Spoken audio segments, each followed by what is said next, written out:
भूर्भुवः स्वः तत्सवितुर्वरेण्यं भर्गो देवस्य धीमहि धियो यो नः प्रचोदयात्।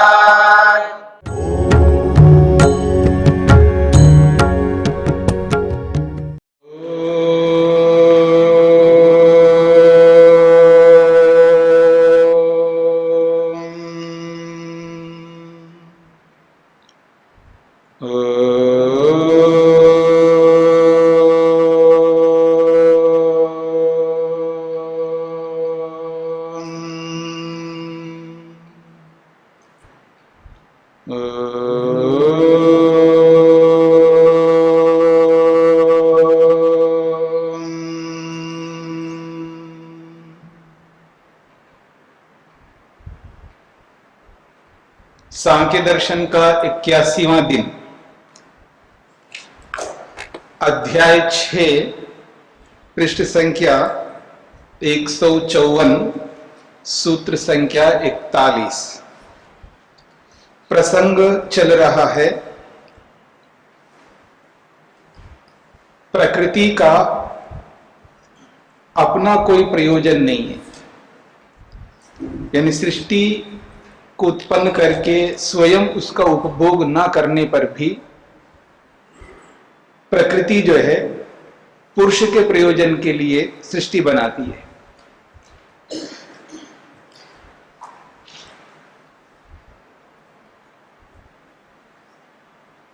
प्रधानस्य सृष्टि परार्था अतएव,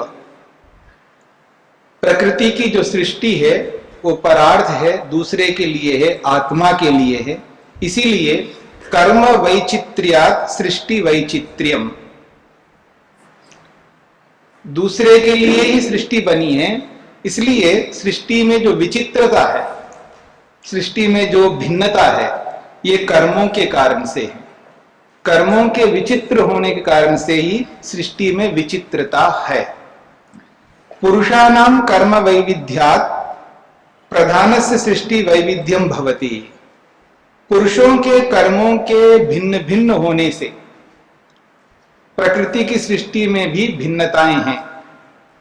देखिएगा, भारत एक बहुत छोटा सा देश है बड़े बड़े देशों की अपेक्षा, लेकिन छोटा होता हुआ भी अपने आप भारत को सामने रखेंगे तो बहुत बड़ा है।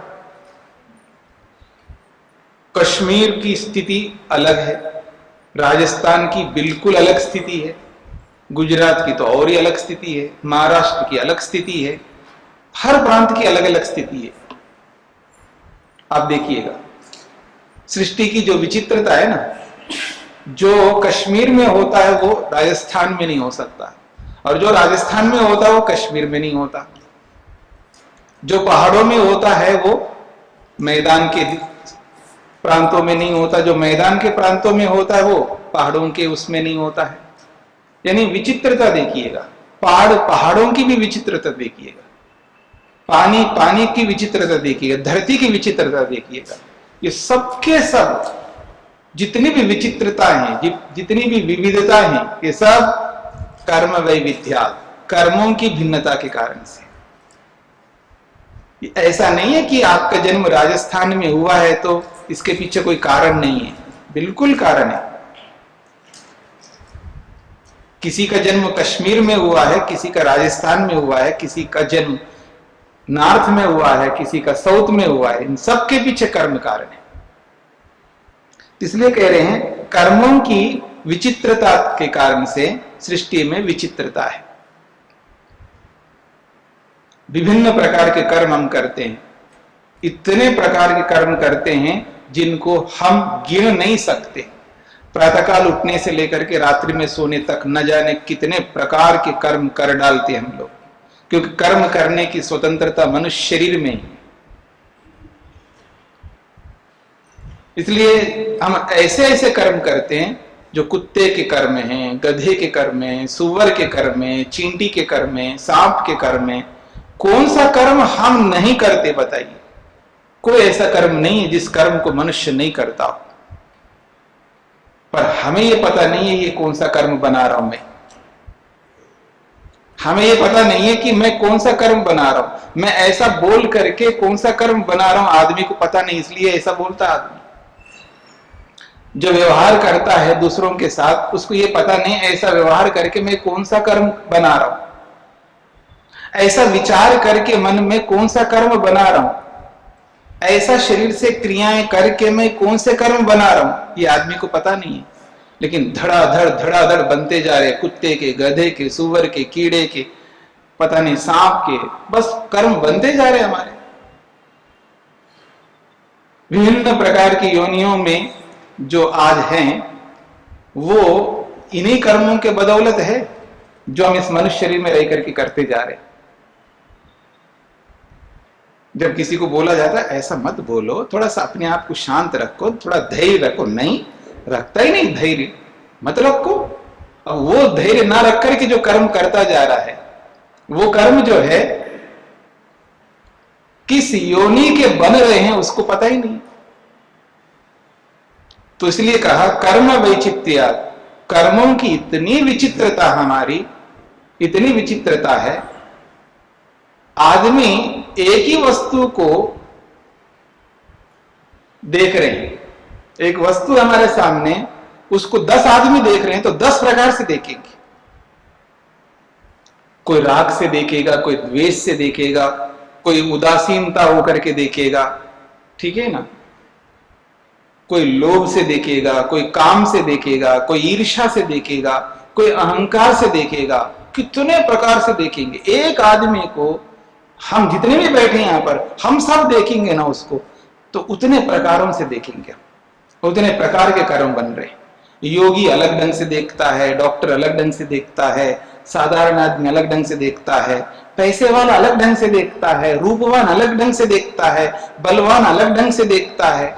देखने के प्रकार देखिएगा कितने ढंग से देख रहे हैं। वस्तु एक ही है, चीज एक ही है।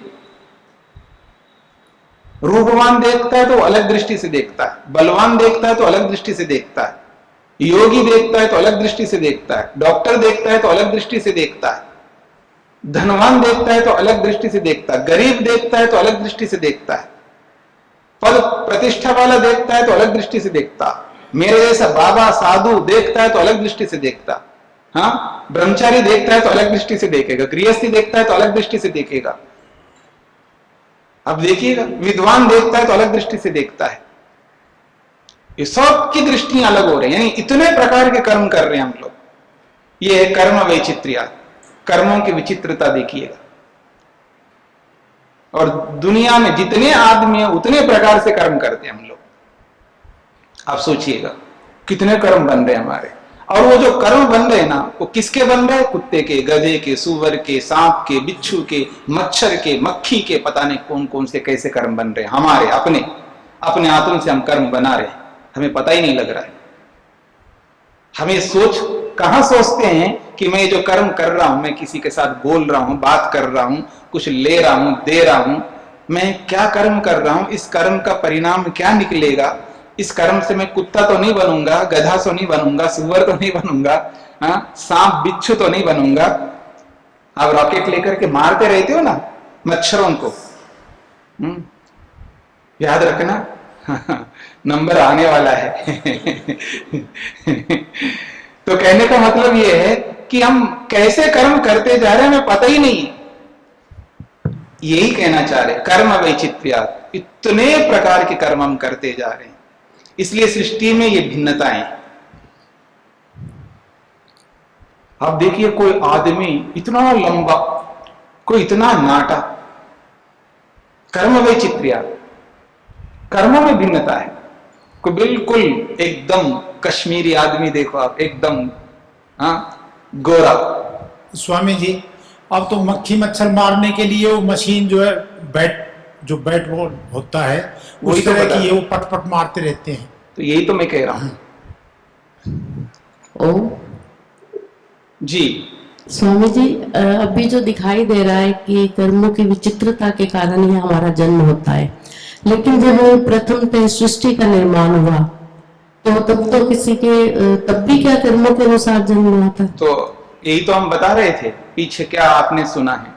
प्रारंभ प्रथम तो होता ही नहीं है, प्रारंभ तो होता नहीं है, ये तो अनादि है, चली आ रही है। उससे पहले भी तो सृष्टि थी, ये प्रथम कहां से आ गया? जब सृष्टि अमैथनिक प्रारंभ हुई। हाँ, उससे पहले सृष्टि थी, फिर प्रलय हो गया था, फिर नई सृष्टि बन गई। अब ये सृष्टि जाएगी तो फिर नई सृष्टि जब आने वाली होगी तो यही तो कर्म काम आएंगे उस नई सृष्टि में।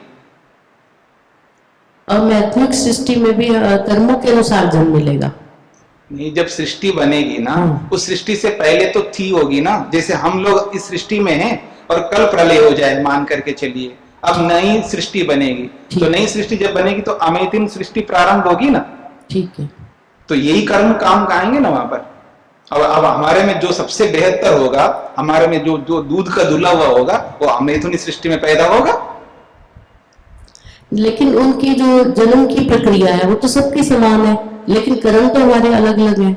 नहीं, मतलब वो सबको तो जन्म नहीं दिया रहे ना उसमें अमेतुनी सृष्टि, जिनको भी दिया जाएगा तो वो बेहतर लोगों को दिया है ना। हम में से जो बेहतर, जो हम मानते हैं ना, जी मैं तो ठीक हूँ जी, मैं अपने आप को आप क्यों गलत बोल रहे हो जी मेरे को, मैं बिल्कुल ठीक हूँ जी, मैं अच्छे कर्म करता हूँ जी, मैं यज्ञ करता हूँ, मैं संध्या करता हूँ, मैं दान देता हूँ, ये देता हूँ। आप अच्छा मानो तो और अच्छा कर लो, ठीक है। तो हम में से ही चुनेगा ना भगवान, जितने भी हम लोग हैं उनमें से चुन चुन करके जिनको देगा तो वो बेहतर कर्म वालों को देगा अमेतुनी सृष्टि में। वो तो ईश्वर की व्यवस्था है, जिनको भी हमारे कर्मों के अनुसार जन्म मिलेगा। लेकिन जो जन्म की प्रक्रिया है वो यदि हजारों लोगों की एक समान होगी तो क्या इससे ऐसा नहीं लगता कि हमारे कर्म भी एक समान है, तभी उनकी प्रक्रिया एक जैसी है? नहीं, एक समान का मतलब क्या कह रहे हैं? एक समान जो मैथुनिक है, जो अभी कल तो आप क्या मानते हैं, यहाँ बैठ करके यज्ञ कर रहे हैं तो दूसरे भी नहीं कर रहे हैं यज्ञ? आप दान देते तो दूसरे नहीं दे रहे हैं दान? हाँ बिल्कुल दे रहे हैं। आप संध्या कर दूसरे कर रहे हैं ना, तो यहाँ कितने लोग हैं जो आपकी तरह संध्या करते हैं? तो एक समान नहीं है। ठीक, तो ऐसे एक समान लोग बहुत हो सकते हैं ना, इतनी दुनिया इतनी लंबी चौड़ी है, तो सब एक समान वाले बहुत मिल जाएंगे, उसमें कौन सी बड़ी बात है? ठीक है ना। मान लो अग्निहोत्री को पकड़ो, कौन हवन करने वाले, जो भी हवन करने वाले सब अपने हाथ खड़ा करेंगे तो सब एक समान हो गए ना अग्निहोत्र करने वाले। और संध्या करने वाले कितने लोग हैं जी, वो सब हाथ खड़ा करेंगे जी, हम सब संध्या करते हैं। अच्छा, दान देने वाले कितने हैं, तो जो भी देने वाला हाथ खड़ा करेगा, तो सब एक समान ही तो है। तो ऐसे आप चुनोगे तो लंबी चौड़ी दुनिया है तो बहुत मिलेंगे, उसमें कोई बात नहीं है। मतलब ये तो चला ही आ रहा है, विविधता तो है, भिन्नता तो है, पर ये हमारे कर्मों के कारण से है, ये हमें समझना है। आज जब कर्म करने लग जाए ना, किसी के साथ व्यवहार करने लग जाए, तब ये दिमाग में लाओ कि मेरे को कौन सा कर्म करना है, कुत्ते वाला करूं या गधे वाला करूं या सुअर वाला करूं, ये सांप वाला करूं या बिच्छू वाला करूं या आदमी वाला करूं, ये सोचना पड़ेगा। गोरा बनने वाला कर्म करूं या काला कचौटा बनने वाला करूं, कौन सा कर्म करूं? ऐसा शरीर मिले, लंबा शरीर मिले, ऐसा कर्म करूं या बिल्कुल नाटा शरीर मिले, 4 फीट का, 4.5 फीट का, हाँ? कौन सा वाला कर्म करूं? ये सोचना पड़ेगा ना हमें। ये सोचने के लिए तो ये सारे शास्त्र हैं, ये सारे प्रमाण इसी के लिए तो हम पढ़ रहे हैं इनको। तो ये सोचना पड़ेगा, और जो सोचेगा वो कुछ तो करेगा, और जो सोचता ही नहीं, विचार ही नहीं करता, तो वो कुछ करेगा नहीं, वो तो अंधेरे में है बेचारा। ये तो सोचना ही पड़ेगा हमें, इसी के लिए शास्त्र है, इसी के लिए सब पढ़ाई है, इसी के लिए मेहनत है, ठीक है ना। तो कर्म वैचित्र्यात् सृष्टि वैचित्र्यम, कर्मों में भिन्नता है, इसलिए सृष्टि में भिन्नता है। और हमारे शरीर में भिन्नता है, ये भी तो सृष्टि है ना, शरीर सृष्टि का एक अंग है। तो शरीर में जो भिन्नता है ये हमारे कर्मों के कारण से। ये जो गोरे बनने का जो उपाय अपनाते हो ना, उससे तो अच्छा कर्म करो ना। हाँ, ये बालों को कलर करने का उपाय अपनाते हो ना, उससे तो अच्छा कर्म बढ़िया करो ना। मतलब नेचुरल आपके हो ना, आर्टिफिशियल क्यों, आर्टिफिशियल जीवन जीना है, नेचुरल में जियो। तो ऐसे कर्म करो हे भगवान कि मेरे बाल जो है बिल्कुल काले रहे, हाँ, ठीक है, लंबे काल तक रहे, कर्म करो ऐसा। तो कर्मों पर ध्यान देना है, अच्छे कर्मों पर ध्यान देना ताकि हम उस स्थिति तक पहुंच सके। स्वामी जी, जी मैंने दारा सिंह की आत्मकथा पढ़ी जी। तो उन्होंने अपनी जो है माँ का दूध कंटिन्यू 3 साल तक छक के पिया। क्या? अपनी जो माँ का दूध है जी जी 3 साल तक कंटिन्यू छक के पिया हम लोग। जी जी। वो ऐसा हुआ कि जो है जल्दी उनकी माँ प्रेग्नेंट होगी तो एक लड़की जो है का फिर जन्म होगा, वो इत्तेफाक से लड़की की डेथ हो गई जी तो माँ का दूध है वो कंटिन्यू हो गया। जी जी तो 3 साल तक उन्होंने खूब छक के दूध पिया जी। ताकि वो शरीर से मजबूत बने। तो ये भी भाग की बात हो सकती है। हाँ बिल्कुल भाग की बात होती है। तो आजकल नहीं पीते पिलाते हैं, पहले तो पीते पिलाते रहे 5-5 साल तक तो पीते ही थे, 5-5 साल तक पीते रहे। हाँ बच्चे, पहले के बच्चे 5-5 साल तक पीते रहे मां का दूध, उसमें तो कोई बात ही नहीं है। चले जी, तो कर्म वैचित्र्या सृष्टि वैचित्र्यम, इस बात पर ध्यान देना कि अगर हमें शरीर पर ध्यान देना है, बालों पर ध्यान देना है और एक एक अंग पर ध्यान देना, आंखों पर, नाक पर, होठों पर, गाल पर, उंगलियों पर, हर शरीर के एक एक पार्ट पर ध्यान देना है, तो ये सोच लो कि अब जो मिल गए सो मिल गया, अब तो बदल नहीं सकता, कितने ही उपाय अपना लूं तो जैसा हूं वैसे ही रहूंगा, लेकिन आगे आने वाले के लिए कुछ करूं। ठीक है जी, अब तो जैसा है वैसे ही रहूंगा, अब कितने उपाय अपनाओ। ओ हाँ जी स्वामी जी, अगर किसी की सेहत की वजह, स्वास्थ्य की वजह से अगर कोई चीज खराब होती है तो ये कौन से कर्म फिर कहलाएंगे? ये तो बहुत सारे कर्म हो सकते हैं ना, वर्तमान के कर्म हो सकते हैं, पिछले के कर्म हो सकते हैं, और किसी का अन्याय हो सकता है, कुछ भी हो सकता है, वो सब देखना पड़ेगा। मतलब अगर मान लीजिए आज मेरे को हृदय रोग हो गया तो देखना पड़ेगा ना ये हृदय रोग आया कैसे। आज मेरे को डायबिटीज हो गया तो देखना पड़ेगा ना ये कैसे हुआ है। तो पूरा इन्वेस्टिगेशन करना पड़ेगा ना आप। तो इन्वेस्टिगेशन करेंगे तो कुछ ना कुछ पता लगेगा, खान पान में दोष था इसलिए हुआ है, चिंता कर करके हृदय रोग पैदा कर ली इसलिए हुआ है, या जेनेटिक सब परिवार में सबको होता आ रहा है, अब मैं भी वहीं जन्म लिया हूं तो उसका मेरा भी लग गया। तो ये देखना पड़ेगा ना कि जेनेटिक के कारण से हो रहा है या वर्तमान के कर्मों के कारण से हो रहा है, या किसी ने पता नहीं क्या क्या खिलाता गया और मेरे को पता नहीं लगा उसके कारण से हुआ है, किसी के अन्याय से हुआ है। ये सब इन्वेस्टिगेशन करके देखोगे तो पता लगेगा। ठीक है, हाँ ओम जी कर्मों की विचित्रता से जी फल मिलता है। जी। यदि जैसे कि किसी सत्य या असत्य का ज्ञान के बिना जो कर्म होते हैं उनका फल, और सत्य और असत्य का जब ज्ञान हो जाता है, पहले वाला ज्ञान नहीं था जी, वो कर्म, और जब ज्ञान हो जाता है उसके बाद के कर्म, तो इन दोनों कर्मों के जो कर्म होंगे उनका फल में अंतर होगा? बिल्कुल होगा, वो तो होगा ही। एक अनजाने में करता है उसका भी फल होता है, एक जानबूझ के करता है उसका भी फल होता है, लेकिन फल की जो मात्रा है उसमें अंतर होगा, क्वालिटी में अंतर होगा। ये तो होगा ही ना, वो तो जैसा कर्म होगा उसके हिसाब से होगा ही। मेरी बात समझ रहे ना? और ये सोच के चलो, कर्मों के बारे में विचार कर लो कि आप गोरे क्यों हैं और मैं सांवला क्यों हूं। बोलो, ये सोचना पड़ेगा ना, ये आपको सोचना पड़ेगा। आपने ऐसा कोई ऐसा कर्म अच्छा किया होगा इसलिए आप गोरे बने, मैं कोई ऐसा कोई खोटा कर्म जरूर किया होगा इसलिए सांवला बन गया हूं। ये भी तो सोचना पड़ेगा कि आप इतने विद्वान बने और हम वो दूसरे कर्म होंगे ना, हम लोगों को तो एक अक्षर नहीं पता है आप जितना। नहीं, कर्म अलग अलग होते हैं ना, मैं तो शरीर की बात कर रहा हूं, ज्ञान तो अलग अलग है, आपका अलग ज्ञान है, किसी का अलग ज्ञान है, लेकिन वो भी तो कर्मों के कारण से हुआ है ना। नहीं तो आपके बनने के पीछे आपका प्रारब्ध, आपके पिछले कर्म भी तो है ना। वो तो वर्तमान का कर्म हो गए ना। अच्छा, आप वर्तमान में आपने पढ़ाई नहीं किया और मैंने वर्तमान में पढ़ाई किया, ये तो पुरुषार्थ हो गया। प्रारब्ध, मैं तो प्रारब्ध की बात कर रहा हूँ। स्वामी जी, आपको ऐसे ऐसी परिस्थितियां मिलती है पूर्व जन्म के हिसाब से? नहीं, देखिए प्रारब्ध और पुरुषार्थ में बहुत अंतर होता है। शरीर जो मिला है वो तो प्रारब्ध के कारण से मिला है ना, वो वर्तमान कर्म वहां कोई कारण ही नहीं है। जी ठीक है ना। जी। तो मैं जब जिस बात को लेकर के बात कर रहा था जी। वो तो प्रारब्ध को लेकर के बात कर रहा था, और आप जो बात कर रही हैं वो वर्तमान के पुरुषार्थ को लेकर के कर रही हैं। तो वर्तमान का पुरुषार्थ जो अपने हाथ में है, हम बनाना चाहे तो बना सकते, अच्छे कर्म बना सकते वर्तमान में मेहनत करके। इसलिए तो मैं कहता हूं खाली मत रहो, पढ़ाई करो, मेहनत करो, पुरुषार्थ करो, शास्त्र पढ़ो, जानकारी प्राप्त करो और अच्छे कर्म करो। इसलिए तो मैं कहता हूं कि क्यों टाइम वेस्ट करते हो, क्यों पढ़ाई नहीं करते हो, क्यों इधर उधर के कामों में लगे रहते हो। जो आपके कर्तव्य नहीं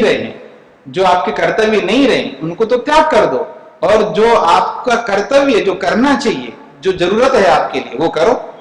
इसलिए तो कहता हूं मैं, तो वर्तमान में पुरुषार्थ करो, ऐसी विद्या प्राप्त करो, और उस विद्या को प्राप्त करके वैसे कर्म करो जिन कर्मों को करने से अगले जन्म में हम बहुत अच्छे बन सकते हैं। इसी के लिए तो कहा जा रहा है कर्म वैचित्र्यात् सृष्टि वैचित्र्यम, इसी के लिए कहा जा रहा है। हाँ जी स्वामी जी, प्राप्त परिस्थितियां तो कर्मानुसार ही है। जो परिस्थितियां हमको प्राप्त होती है वो कर्मों के अनुसार है। बिल्कुल। तो किसी को अच्छे गुरु मिल गए, वो प्रारब्ध हो या पुरुषार्थ हो? पहले ये समझ लो, जो अपने आप मिलता है ना, एक मोटी परिभाषा बता रहा हूं मैं, जो अपने आप मिलता है वो प्रारब्ध होता है। जैसे आपको माता पिता मिले, वो आपका प्रारब्ध है, ठीक है ना। जिस देश में आपका जन्म हुआ वो आपका प्रारब्ध है, जिस स्थान में मिला वो आपका प्रारब्ध है, जैसा शरीर मिला वो आपका प्रारब्ध है। जो बीवी बच्चे मिले, मैं यही बता रहा हूं, उसको सुन लीजिएगा, पहले भी बात हो चुकी है। जो चयन किया जाता है हमारे द्वारा वो वर्तमान का पुरुषार्थ होता है, वो प्रारब्ध नहीं होता है। और जिसको हम चयन करते हैं, जिसको चुनते हैं, वो पुरुषार्थ होता है। और बच्चे का मिलना ये प्रारब्ध है। हम चयन नहीं करते मेरे को ऐसा ही बेटा चाहिए, हम इस काला चाहिए या गोरा चाहिए, लंबा चाहिए, हम चयन नहीं करते। ऐसे आंखें चाहिए, ऐसे नाक चाहिए, ऐसा गाल चाहिए, हम चयन नहीं कर सकते, हम उसको नहीं बनाते। वो जो भगवान देगा हमको लेना होगा, वो प्रारब्ध है। और पत्नी का मिल, वो तो पुरुषार्थ है ना वर्तमान का, वो प्रारब्ध नहीं है। पत्नी के अंतर्गत ही तो पुत्र मिलेगा। जब पत्नी बनेगी उसके बाद ईश्वर आपको और पत्नी को दोनों के कर्मों के आधार पर पुत्र को भेजेगा। तो पुरुषार्थ जो है वो तो बाद में आएगा, कर्म के हिसाब से प्रारब्ध तो पहले बनेगा ना, हम पैदा होंगे उसके पहले ही। आप नहीं समझ रहे ना, बेटा पहले पैदा नहीं होता है। नहीं, मैं ये नहीं बोल रहा हूँ स्वामी। हाँ मैं जब जीव शरीर धारण किया जी, उसके पहले ही कोई कर्मों के अनुसार मेरे को प्रारब्ध मिला होगा। कौन सा? सारे प्रारब्ध नहीं, सारे कौन सा? पत्नी का मिलना? हाँ, नहीं, बच्चे का होना। देखो दोनों को मत मिलाओ, मैं यही कहना चाह रहा हूं। पहले परिभाषा को समझ लो। जो बिना चयन के हमें मिलता है वो है प्रारब्ध, और जब चयन किया जाता है वो पुरुषार्थ होता है। स्वामी जी, वो समझ गई मैं आपके बात, पर मेरे को बताओ, मेरा जन्म होता है उसके पहले मेरा प्रारब्ध बन जाता है पूरा या नहीं? पूरा का मतलब बताइए, वो पूरा कौन सा? पूरा का मतलब इस शरीर के अंदर 80 साल अगर मिलने हैं तो 80 साल की परिस्थितियां मेरे पहले नहीं, तो वो नहीं होता है, वो करंट होता जाता है, जुड़ता जाता है। पहले समझ लो, आपको मनुष्य शरीर का मिलना ये प्रारब्ध है, किसके यहाँ मिलना वो प्रारब्ध है, सब कुछ हो गया, ठीक है ना। अब उसके बाद में पैदा हो गया आप, उसके बाद जो परिस्थिति आगे आती है वो प्रारब्ध नहीं होती है, ये समझ लो। ऐसा? हाँ, ऐसा ही होता है। आप धनवान के घर में पैदा हो गए, वो तो आपका प्रारब्ध था, पैदा हो गया। अब वो धनवान को किसी ने लूट लिया, अब उसको रोडपति बनाया, वो प्रारब्ध नहीं है, वो वर्तमान का पुरुषार्थ है। हाँ, क्योंकि जो लूटने वाला आज आकर के लूट लेता है वो स्वतंत्रता से लूटता है ना। अब आपको तो भगवान ने तो धनवान के यहाँ पैदा किया, और आपने अपने धन को बचाया नहीं है, आपने अपने धन को बचाया नहीं, तो उसने लूट लिया है, तो आप रोड में आ गए, रोडपति बन गए। तो अब जो बच्चा आपके घर में जन्म लेके आया, तो वो उसको तो प्रारब्ध में तो अच्छा मिल गया। अब वर्तमान का पुरुषार्थ ने जो है उसको ऐसा परिवेश दे दिया, तो उसके लिए वो प्रारब्ध नहीं है। ये सब समझना पड़ता है आपको। ये सारे कर्मों को आप समझोगे तो आराम से धीरे धीरे समझ में आएगा। चलिएगा। स्वामी जी, आपको जो माता पिताजी मिले वो इतने थे कि आपको गुरुकुल में भेजा? नहीं भेजा है। हाँ, नहीं भेजे। जैसे आप लोग नहीं भेजते हैं ऐसे हमारे माता पिता ने भी नहीं भेजा है। हम भाग के आए हैं, भगोड़े हैं हम, भगोड़े हैं, हमें नहीं भेजा है। जैसा आप नहीं भेजते हो ना अपने पोते पोतियों को नहीं भेजते हो ना, बेटों को तो भेज नहीं सकते, तब पता नहीं था आपको, आज पता है। लेकिन पोते पोतियों को आप भेज नहीं सकते, ठीक है ना बच्चों को आप कह सकते हैं। जैसा आप नहीं भेजते हो, सभी भाग के आते हैं। कोई कोई विरला ही होता है जो जिसके माता पिता बहुत अच्छे पवित्र भावना से अपने बेटों को भेजे गुरुकुल में। हाँ, सब भाग के आते हैं।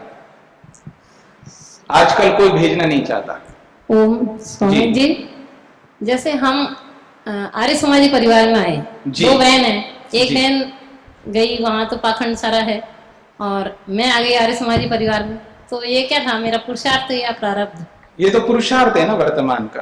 पुरुषार्थ हमारा तो कुछ था ही नहीं, क्योंकि नहीं समझ लो, माता पिता ने करती, हमने तो देखा ही नहीं, चयन की स्थिति भी नहीं थी। तो आप चयन तो माता पिता ने किया है ना, आपने नहीं किया, कोई बात नहीं। जी जी, चयन किसी ने तो किया है ना जी। आज आप अपनी बेटी को चयन करके तो किसी के पास भेजा है जी, तो पुरुषार्थ ही है ना, क्योंकि आपने परिवार अच्छा है ये देख लिया है जी। ठीक है ना। ये थोड़ा देखा ये आर्य समाजी है या नहीं है, हमने कुछ नहीं देखा, माता पिता ने देखा। तो माता पिता ने तो उन्होंने चयन किया ना। चयन करने का मतलब ये नहीं कि आपको ही करना, ये नहीं कह रहा हूं, कोई भी चयन करे। माता पिता ने तो मेरे टेक केयर जो भी करेंगे वो चयन करे, कोई ना कोई तो चयन करेगा ना। जहां चयन होता है वो प्रारब्ध नहीं होता है। तो माता पिता ने दूसरी बहन का भी किया, लेकिन वो ऐसे परिवार में चली गई। तो वो उन्हीं का चयन है ना, हम क्या कर सकते। भाई आपका चयन गलत भी हो सकता है, सही भी हो सकता है। जी जी, हाँ, चयन गलत किया तो गलत हो जाएगा, अच्छा किया तो अच्छा हो जाएगा। तो हमारे चयन के ऊपर है ना, इसमें ये तो पुरुषार्थ प्रारब्ध ही है, नहीं है। प्रारब्ध नहीं है, हाँ, पुरुषार्थ है। पति का, आप लोगों के जो पति लोग हैं वो आपके प्रारब्ध नहीं है, वो आपके पुरुषार्थ है, चाहे आपके हो आपके माता पिता का हो। द्यौ शान्तिरन्तरिक्षं शान्तिः पृथिवी शान्तिरापः शान्तिरोषधयः शान्तिः वनस्पतयः शान्तिर्विश्वे देवाः शान्तिर्ब्रह्म शान्तिः सर्वं शान्ति शान्तिरेव शान्ति क्षमा शान्तिरेधि। ॐ शान्तिः शान्तिः शान्तिः।